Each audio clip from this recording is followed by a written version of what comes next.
Hello friends, I am Dr. B.B. Aire. Let us start next chapter, that is Ionic Equilibria.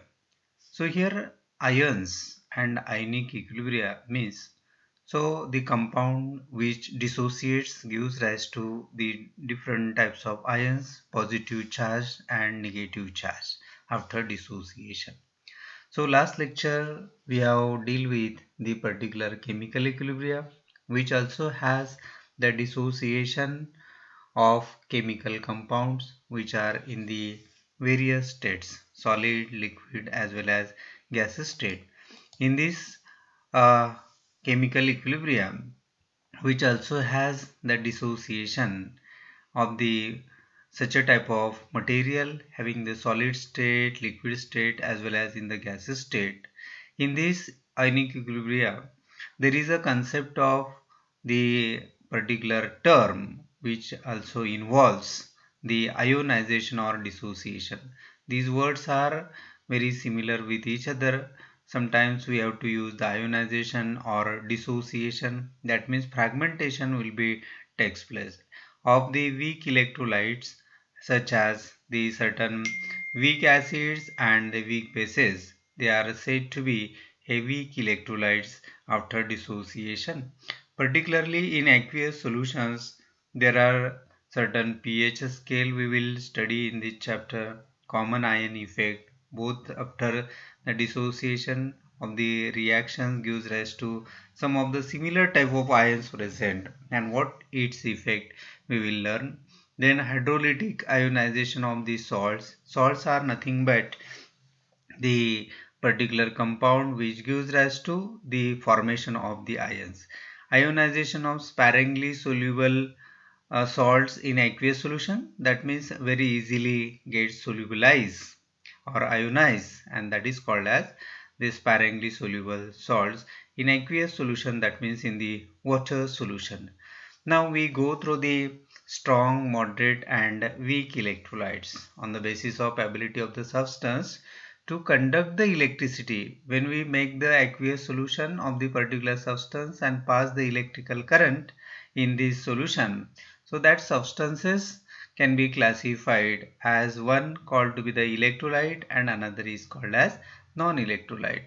That means when the substance which conducts the electricity in aqueous solution due to presence of ions, so ionic moment takes place after the passing electrical current. So at that time there will be such a conduction will be takes place, that is called as electrolytes. That means conduction of electricity in that particular solution, that is called as electrolytes. There are certain examples we have to see here, that is acids. There are kind of acids, organic acids, inorganic acids, that is hydrochloric acid, sulfuric acid, and certain bases are also been there.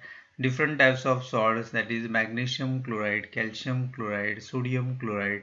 So these are the salts, these are called to be electrolytes.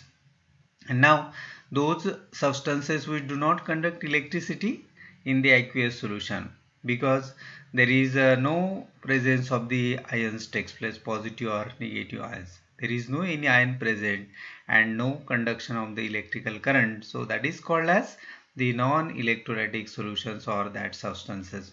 For example, you have to take the glucose solution. So glucose cannot conduct the electrical current. Even the sucrose is there, glycerol, urea, hydrocarbons. So these are the certain compounds which do not conduct the electricity and so called as the non-electrolytes. So you must remember about which are the examples of the electrolytes. Here are the acid, bases and salts. And what are the examples of non-electrolytes? Here the glucose, sucrose, glycerol, urea and hydrocarbons. So these are the examples of this. Now we go through the definitions of these strong electrolytes. Actually these are the three different kind of the electrolytes. So here is a strong, weak and moderate. So what is the strong electrolytes? The electrolytes when dissolved in water ionize or dissociates completely, almost completely, and that is called as strong electrolytes. So for example, most of the soluble salts of the strong acids, as we already know, these gets ionize completely after passing the electrical current, or even the dissociation completely, giving the positive ions and negative ions. Here are the examples of strong acid. Sulfuric acid is there, which also dissociates, gives rise to H plus and SO4 2 minus ions, and nitric acid similarly almost solubilize and gives rise to the dissociation and ions like H plus and NO3 minus. Similarly, HCl, hydrochloric acid, hydrobromic acids, and there are certain bases are also been a strong electrolytes. Here are the example of sodium hydroxide, potassium hydroxide, and these are dissociates, gives rise to Na plus and OH minus in the sodium hydroxide. So even there are certain salts, they are also been called to be a strong type of electrolyte, that is the KCl you have to take here. So KCl gives rise to completely dissociates, gives rise to K plus and Cl minus ions. So these are the examples of the strong electrolytes and dissolves completely or dissociates.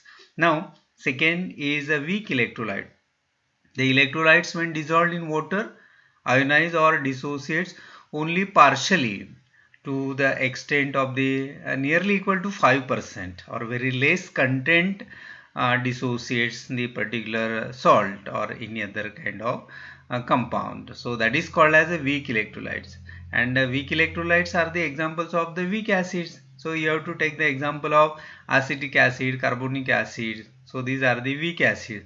So partly it gets dissociated. They are dissociated, no doubt. So what will get the product here after dissociation? CH3 and COO minus. CH3 having the ions and gives rise to that is the acetate ion, CH3CO minus plus H plus. So in this way it gets dissociates, but it is partly dissociates. Similarly, this is also the weak acid, it also partly dissociates. And there are certain other examples like weak bases. Here we have to take the ammonia. Ammonia is not completely dissociates, and here is the ammonium hydroxide NH4OH. So here this ionization after this we will give rise to NH4 plus OH minus, but not completely. So this is weak base. You are very much familiar with this. And now third is the moderate electrolyte. The electrolytes when dissolved in water ionizes or dissociates about 50%. That is, half of the quantity gets dissociated, and 50% of the quantity is undissociated form, and these type of electrolytes are called as moderate electrolytes. Here are the certain conditions we have to apply for the dissociation, as the concentration and temperature of the strong electrolyte, they may behave as a moderate electrolyte. So these are the certain quantity gets dissociated and other is undissociated form. So that is called as the particular moderate electrolytes. Now next definition is the degree of ionization. So you have know about the Arrhenius definition of the that is ionization. That is fragmentation. The molecules of the electrolyte when dissolved in aqueous solution and gives rise to or split up into, there are ions are produced, that is positively charged ion and negatively charged ions, and that is called as that is positively charged ion, it is called as a cations, and negatively charged ions or particles are called as the anions. That is cations and anion we will gives rise to from that electrolyte molecule, and that splitting phenomena of electrolytes in aqueous solution, that is called as ionization or dissociation of electrolyte. That means these particles are formed from the particular molecules of the electrolyte, and that particular phenomena is known as degree of dissociation, or that is called as the ionization that gives rise to the cations and anion of that particular molecule. For that purpose we have to consider one of the reaction. You have to take the electrolyte and dissolved in water. So here sodium chloride, that is the salt, and this salt is put into the water, that is aqueous media, and we will give rise to there are certain ions, that is positively charged sodium and negatively charged ion, that is a chloride in aqueous solution. So these fragmentation or ionization takes place. Another example, we have to take the salt of magnesium chloride in water, which gives rise to Mg2 plus ion and 2Cl minus ion in aqueous solution. So there is a fragmentation or a split off of the magnesium chloride takes place in the aqueous solution of this particular electrolyte. So the ions are produced in the ionization of the electrolyte.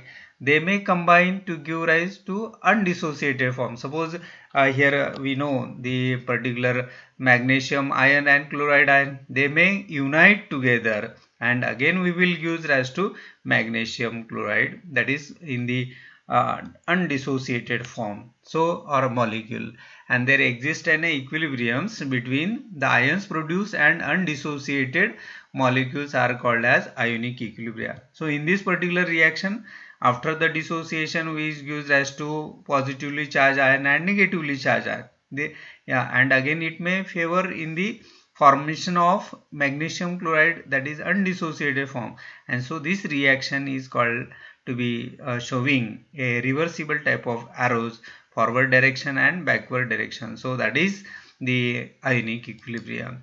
And now the fraction of the total number of molecules of the electrolyte that splits or ionizes into the two ions, that is cations, and some are the anion, and that particular phenomena is called as degree of dissociation or degree of ionization. There is ionization takes place and again may convert into the undissociated form. So that phenomena is called as degree of dissociation or degree of ionization, that can be represented by letter alpha, that is number of molecules ionized or dissociated divided by total number of molecules, that is how many number of molecules get ionized or dissociated, and divided by total number of molecules. So that is the calculation of the degree of dissociation or ionization. The degree of dissociation or ionization usually increases with the dilution, and its value becomes maximum at infinite dilution. So when we little dilution, there is a less the ionization, and again we have to dilute that particular molecule with the help of water or aqueous media, and after the dilution that ions go on increasing or ionization go on increasing, and very much maximum or very high quantity gets dissociated at the infinite dilution. So this is about the degree of dissociation. Thank you. Take care.